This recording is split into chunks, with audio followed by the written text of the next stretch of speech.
Chapter 1 treats of the place where Oliver Twist was born, and of the circumstances attending his birth, among other public buildings in a certain town, which for many reasons it will be prudent to refrain from mentioning, and to which I will assign no fictitious name. There is one anciently common to most towns, great or small, to wit, a workhouse.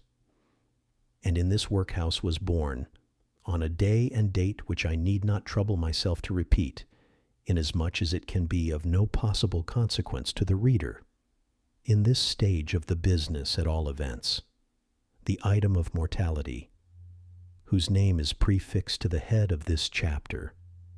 For a long time after it was ushered into this world of sorrow and trouble by the parish surgeon, it remained a matter of considerable doubt whether the child would survive to bear any name at all, in which case it is somewhat more than probable that these memoirs would never have appeared, or if they had, that being comprised within a couple of pages, they would have possessed the inestimable merit of being the most concise and faithful specimen of biography extant in the literature of any age or country, although I am not disposed to maintain that the being born in a workhouse is in itself the most fortunate and enviable circumstance that can possibly befall a human being.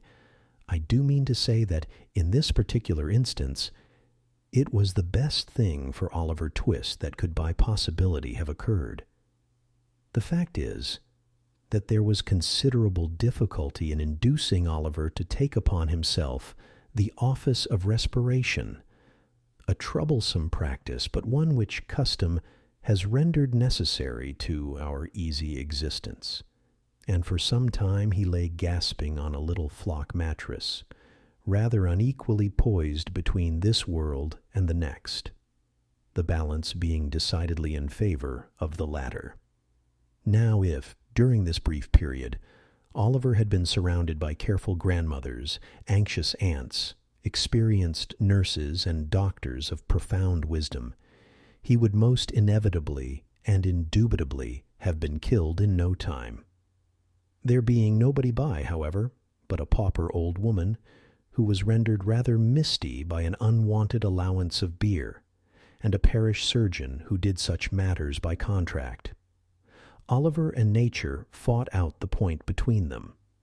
The result was that, after a few struggles, Oliver breathed, sneezed, and proceeded to advertise to the inmates of the workhouse the fact of a new burden having been imposed upon the parish, by setting up as loud a cry as could reasonably have been expected from a male infant who had not been possessed of that very useful appendage, a voice, for a much longer space of time than 3 minutes and a quarter.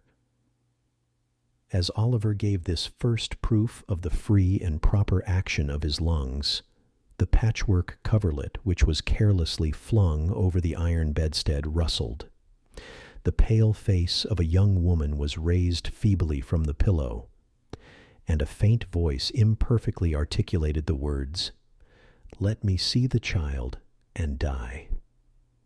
The surgeon had been sitting with his face turned towards the fire, giving the palms of his hands a warm and a rub alternately.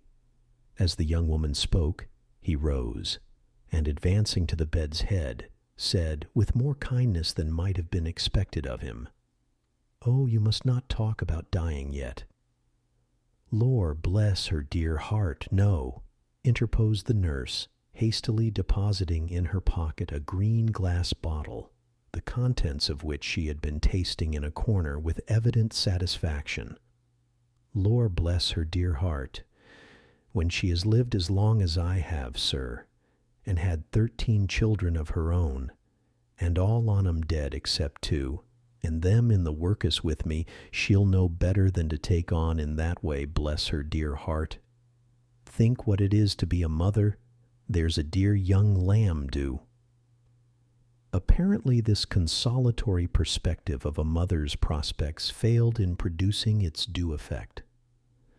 The patient shook her head and stretched out her hand towards the child. The surgeon deposited it in her arms.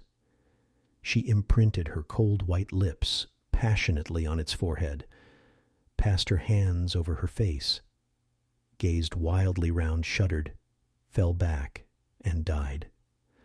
They chafed her breast, hands, and temples, but the blood had stopped forever. They talked of hope and comfort. They had been strangers too long. "It's all over, Mrs. Thingummy," said the surgeon at last. "Ah, poor dear, so it is," said the nurse, picking up the cork of the green bottle which had fallen out on the pillow as she stooped to take up the child. "Poor dear." "You needn't mind sending up to me, if the child cries, nurse," said the surgeon, putting on his gloves with great deliberation. "It's very likely it will be troublesome. Give it a little gruel if it is." He put on his hat, and pausing by the bedside on his way to the door, added, "She was a good-looking girl, too. Where did she come from?" "She was brought here last night," replied the old woman, "by the overseer's order. She was found lying in the street. She had walked some distance, for her shoes were worn to pieces, but where she came from, or where she was going to, nobody knows." The surgeon leaned over the body and raised the left hand. "The old story," he said, shaking his head. "No wedding ring, I see. Ah, good night." The medical gentleman walked away to dinner, and the nurse, having once more applied herself to the green bottle, sat down on a low chair before the fire and proceeded to dress the infant. What an excellent example of the power of dress young Oliver Twist was. Wrapped in the blanket which had hitherto formed his only covering, he might have been the child of a nobleman or a beggar. It would have been hard for the haughtiest stranger to have assigned him his proper station in society. But now that he was enveloped in the old calico robes which had grown yellow in the same service, he was badged and ticketed, and fell into his place at once, a parish child, the orphan of a workhouse, the humble, half-starved drudge, to be cuffed and buffeted through the world, despised by all, and pitied by none. Oliver cried lustily. If he could have known that he was an orphan, left to the tender mercies of churchwardens and overseers, perhaps he would have cried the louder. Chapter 2. Treats of Oliver Twist's growth, education, and board. For the next 8 or 10 months, Oliver was the victim of a systematic course of treachery and deception. He was brought up by hand. The hungry and destitute situation of the infant orphan was duly reported by the workhouse authorities to the parish authorities.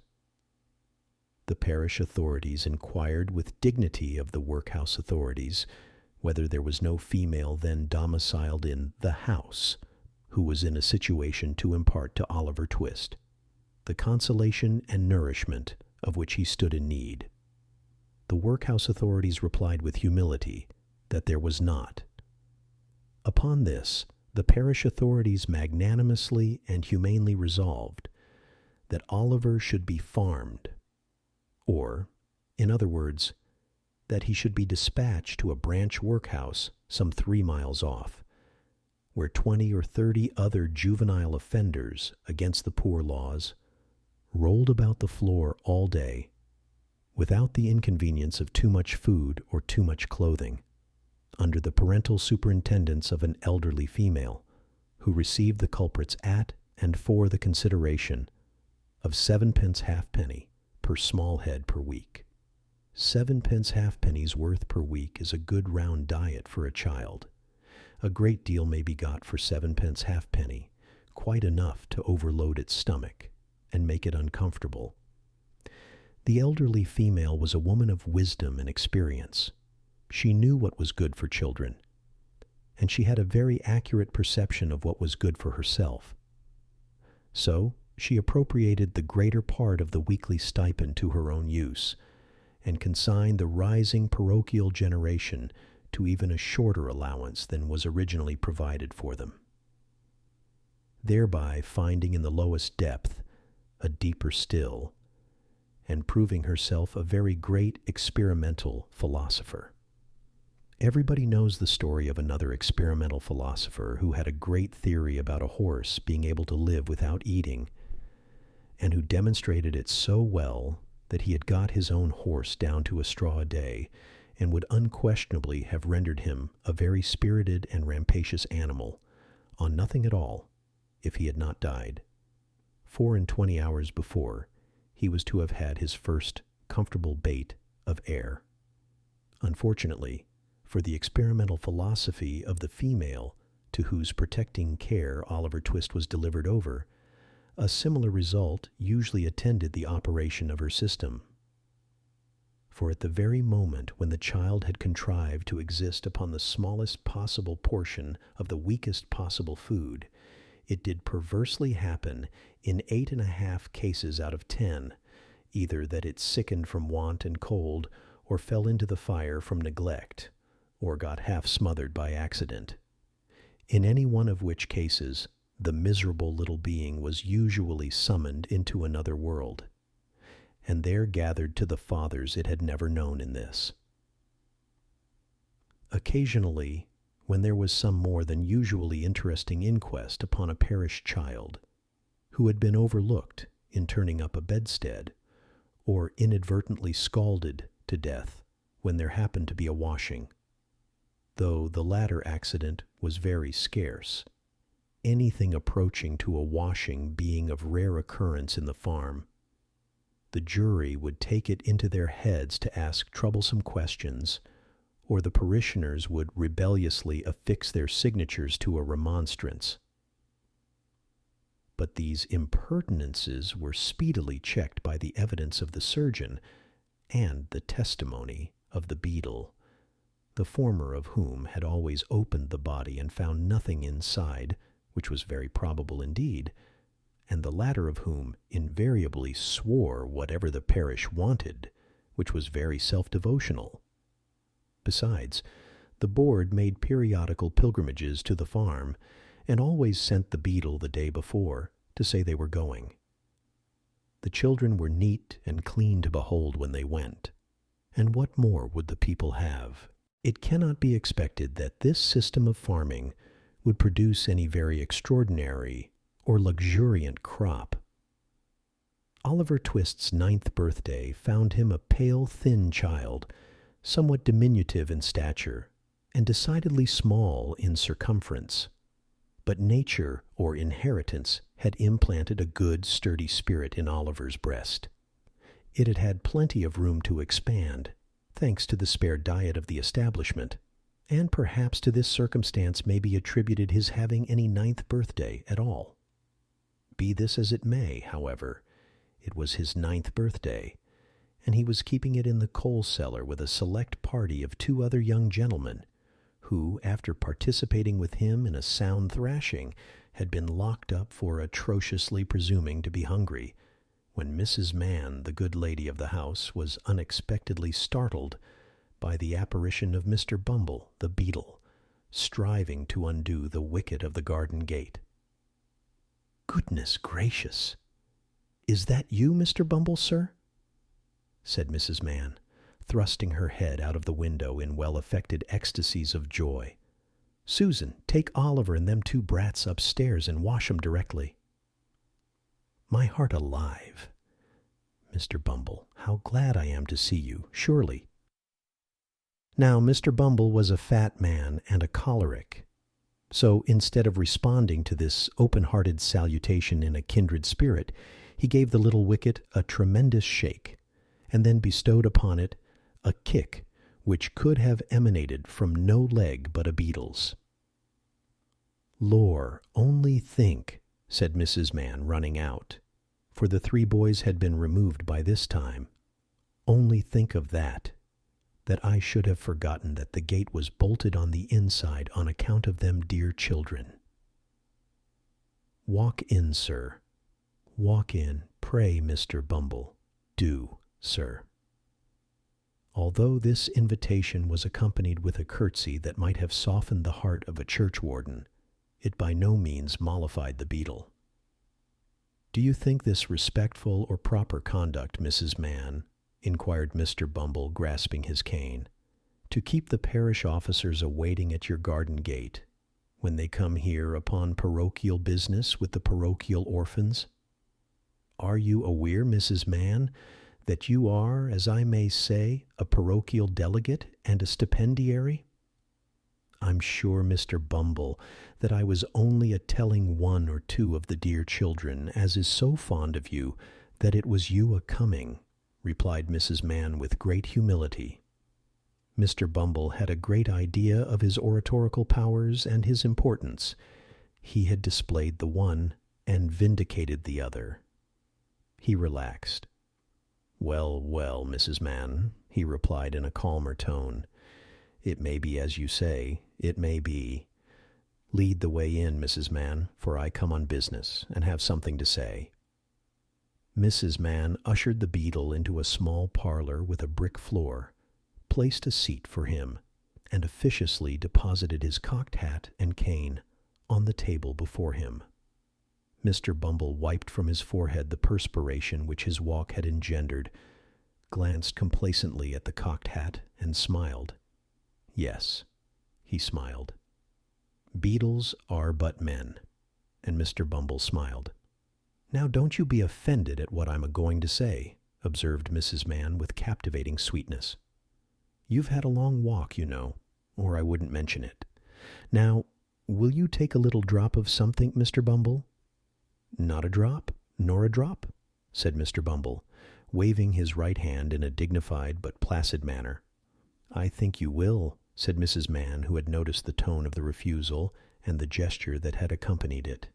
"Just a little drop, with a little cold water and a lump of sugar." Mr. Bumble coughed. "Now just a little drop," said Mrs. Mann persuasively. "What is it?" inquired the beetle.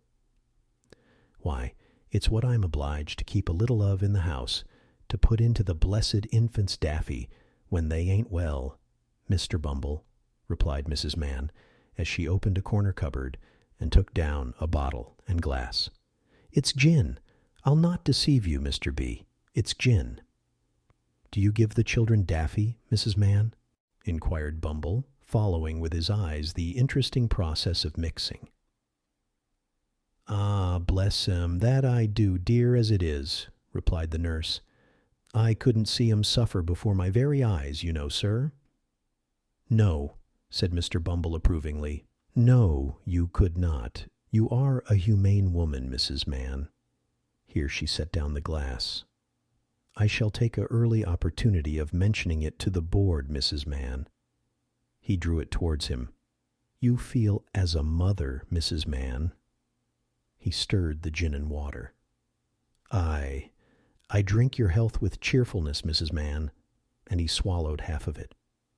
"And now about business," said the beetle, taking out a leathern pocketbook. "The child that was half-baptized Oliver Twist is 9-year-old today." "Bless him!" interposed Mrs. Mann, inflaming her left eye with the corner of her apron, and notwithstanding a offered reward of £10, which was afterwards increased to £20, notwithstanding the most superlative and, I may say, supernatural exertions on the part of this parish, said Bumble.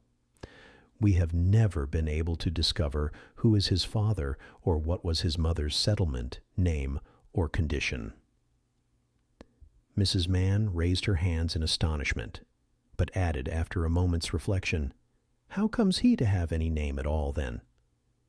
The beetle drew himself up with great pride and said, "I inwented it." "You, Mr. Bumble?" "I, Mrs. Mann. We name our fondlings in alphabetical order. The last was a S. Swubble, I named him. This was a T. Twist, I named him. The next one comes will be Unwin, and the next Vilkins. I have got names ready-made to the end of the alphabet, and all the way through it again, when we come to Z." "Why, you're quite a literary character, sir," said Mrs. Mann. "Well, well," said the beetle, evidently gratified with the compliment. "Perhaps I may be. Perhaps I may be, Mrs. Mann." He finished the gin and water and added, "Oliver being now too old to remain here, the board have determined to have him back into the house. I have come out myself to take him there, so let me see him at once." "I'll fetch him directly," said Mrs. Mann, leaving the room for that purpose. Oliver, having had by this time as much of the outer coat of dirt which encrusted his face and hands removed as could be scrubbed off in one washing, was led into the room by his benevolent protectress. "Make a bow to the gentleman, Oliver," said Mrs. Mann. Oliver made a bow, which was divided between the beetle on the chair and the cocked hat on the table. "Will you go along with me, Oliver?" said Mr. Bumble in a majestic voice. Oliver was about to say that he would go along with anybody with great readiness, when, glancing upward, he caught sight of Mrs. Mann, who had got behind the beetle's chair, and was shaking her fist at him with a furious countenance.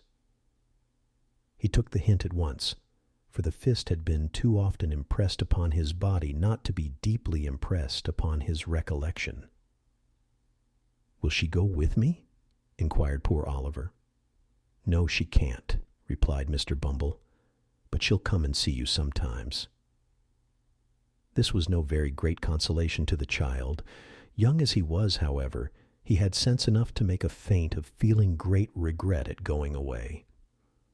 It was no very difficult matter for the boy to call tears into his eyes. Hunger and recent ill-usage are great assistants if you want to cry. And Oliver cried very naturally indeed. Mrs. Mann gave him 1,000 embraces, and what Oliver wanted a great deal more, a piece of bread and butter, lest he should seem too hungry when he got to the workhouse. With the slice of bread in his hand, and the little brown cloth parish cap on his head, Oliver was then led away by Mr. Bumble from the wretched home, where one kind word or look had never lighted the gloom of his infant years, and yet he burst into an agony of childish grief as the cottage gate closed after him. Wretched as were the little companions in misery he was leaving behind, they were the only friends he had ever known, and a sense of his loneliness in the great wide world sank into the child's heart for the first time. Mr. Bumble walked on with long strides. Little Oliver, firmly grasping his gold-laced cuff, trotted beside him, inquiring at the end of every quarter of a mile whether they were nearly there. To these interrogations, Mr. Bumble returned very brief and snappish replies, for the temporary blandness which gin and water awakens in some bosoms had by this time evaporated, and he was once again a beetle. Oliver had not been within the walls of the workhouse a quarter of an hour, and had scarcely completed the demolition of a second slice of bread, when Mr. Bumble, who had handed him over to the care of an old woman, returned, and telling him it was a board night, informed him that the board had said he was to appear before it forthwith. Not having a very clearly defined notion of what a live board was, Oliver was rather astounded by this intelligence, and was not quite certain whether he ought to laugh or cry. He had no time to think about the matter, however, for Mr. Bumble gave him a tap on the head with his cane to wake him up, and another on the back to make him lively, and bidding him to follow, conducted him into a large, whitewashed room, where 8 or 10 fat gentlemen were sitting round a table. At the top of the table, seated in an armchair rather higher than the rest, was a particularly fat gentleman with a very round, red face. "Bow to the board," said Bumble.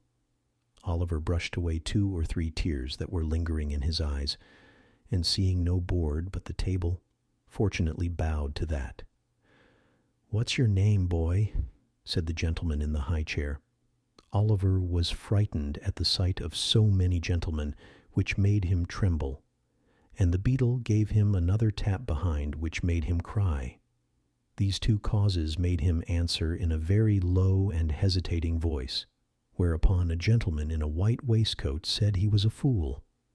which was a capital way of raising his spirits and putting him quite at his ease. "Boy," said the gentleman in the high chair, "listen to me. You know you're an orphan, I suppose." "What's that, sir?" inquired poor Oliver. "The boy's a fool. I thought he was," said the gentleman in the white waistcoat. "Hush," said the gentleman who had spoken first.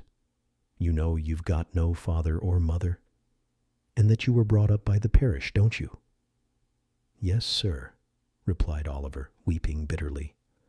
"What are you crying for?" inquired the gentleman in the white waistcoat. And to be sure, it was very extraordinary. What could the boy be crying for?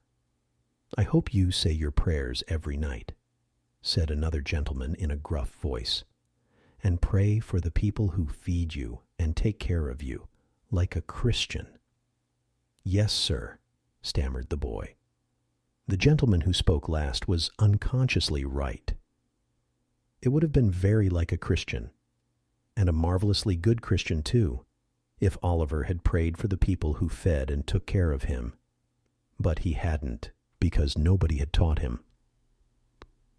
"Well, you have come here to be educated and taught a useful trade," said the red-faced gentleman in the high chair. "So you'll begin to pick oakum tomorrow morning at 6 o'clock, added the surly one in the white waistcoat. For the combination of both these blessings in the one simple process of picking oakum, Oliver bowed low by the direction of the beadle, and was then hurried away to a large ward, where, on a rough, hard bed, he sobbed himself to sleep. What a novel illustration of the tender laws of England! They let the paupers go to sleep. Poor Oliver! He little thought, as he lay sleeping in happy unconsciousness of all around him, that the board had that very day arrived at a decision which would exercise the most material influence over all his future fortunes. But they had, and this was it. The members of this board were very sage, deep, philosophical men, and when they came to turn their attention to the workhouse, they found out at once what ordinary folks would never have discovered. The poor people liked it. It was a regular place of public entertainment for the poorer classes, a tavern where there was nothing to pay, a public breakfast, dinner, tea, and supper all the year round, a brick-and-mortar Elysium where it was all play and no work. "Oh-ho," said the board, looking very knowing. "We are the fellows to set this to rights. We'll stop it all in no time."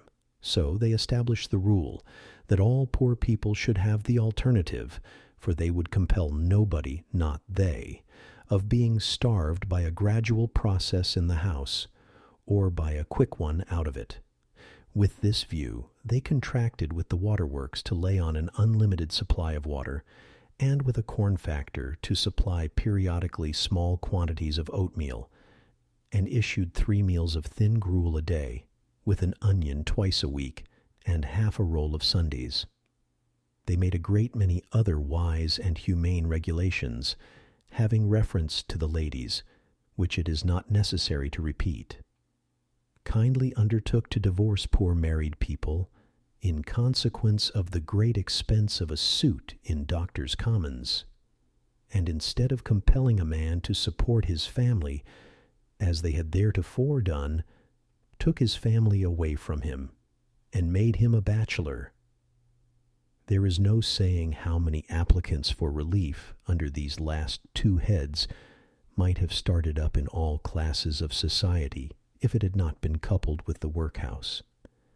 But the board were long-headed men, and had provided for this difficulty. The relief was inseparable from the workhouse and the gruel, and that frightened people. For the first 6 months after Oliver Twist was removed, the system was in full operation. It was rather expensive at first, in consequence of the increase in the undertaker's bill, and the necessity of taking in the clothes of all the paupers, which fluttered loosely on their wasted, shrunken forms after a week or two's gruel. but the number of workhouse inmates got thin as well as the paupers, and the bored were in ecstasies. The room in which the boys were fed was a large stone hall with a copper at one end, out of which the master, dressed in an apron for the purpose and assisted by one or two women, ladled the gruel at mealtimes. Of this festive composition, each boy had one porringer and no more, except on occasions of great public rejoicing, when he had 2 ounces and a quarter of bread besides. The bowls never wanted washing. The boys polished them with their spoons till they shone again, and when they had performed this operation, which never took very long, the spoons being nearly as large as the bowls, they would sit staring at the copper with such eager eyes as if they could have devoured the very bricks of which it was composed, employing themselves meanwhile in sucking their fingers most assiduously, with the view of catching up any stray splashes of gruel that might have been cast thereon. Boys have generally excellent appetites. Oliver Twist and his companions suffered the tortures of slow starvation for 3 months. At last they got so voracious and wild with hunger that one boy, who was tall for his age and hadn't been used to that sort of thing, for his father had kept a small cook-shop, hinted darkly to his companions that unless he had another basin of gruel per diem, he was afraid he might some night happen to eat the boy who slept next him, who happened to be a weakly youth of tender age. He had a wild, hungry eye, and they implicitly believed him. A council was held, lots were cast who should walk up to the master after supper that evening and ask for more, and it fell to Oliver Twist. The evening arrived. The boys took their places. The master in his cook's uniform stationed himself at the copper. His pauper assistants ranged themselves behind him. The gruel was served out, and a long grace was said over the short commons. The gruel disappeared. The boys whispered each other and winked at Oliver, while his next neighbors nudged him. Child as he was desperate with hunger and reckless with misery. He rose from the table, and advancing to the master, basin and spoon in hand, said, somewhat alarmed at his own temerity, "Please, sir, I want some more." The master was a fat, healthy man, but he turned very pale. He gazed in stupefied astonishment on the small rebel for some seconds, and then clung for support to the copper. The assistants were paralyzed with wonder, the boys with fear. "What?" said the master at length, in a faint voice. "Please, sir," replied Oliver, "I want some more." The master aimed a blow at Oliver's head with the ladle, pinioned him in his arm, and shrieked aloud for the beetle. The board were sitting in solemn conclave when Mr. Bumble rushed into the room in great excitement, and addressing the gentleman in the high chair, said, "Mr. Limkins, I beg your pardon, sir. Oliver Twist has asked for more." There was a general start. Horror was depicted on every countenance. "For more?" said Mr. Limkins. "Compose yourself, Bumble, and answer me distinctly. Do I understand that he asked for more after he had eaten the supper allotted by the dietary?" "He did, sir," replied Bumble. "That boy will be hung," said the gentleman in the white waistcoat. "I know that boy will be hung." Nobody controverted the prophetic gentleman's opinion. An animated discussion took place. Oliver was ordered into instant confinement, and a bill was next morning pasted on the outside of the gate, offering a reward of £5 to anybody who would take Oliver Twist off the hands of the parish. In other words, £5 and Oliver Twist were offered to any man or woman who wanted an apprentice to any trade, business, or calling. "I never was more convinced of anything in my life," said the gentleman in the white waistcoat, as he knocked at the gate and read the bill next morning. I never was more convinced of anything in my life than I am that that boy will come to be hung. As I purpose to show in the sequel whether the white waistcoated gentleman was right or not, I should perhaps mar the interest of this narrative, supposing it to possess any at all, if I ventured to hint just yet whether the life of Oliver Twist had this violent termination or no.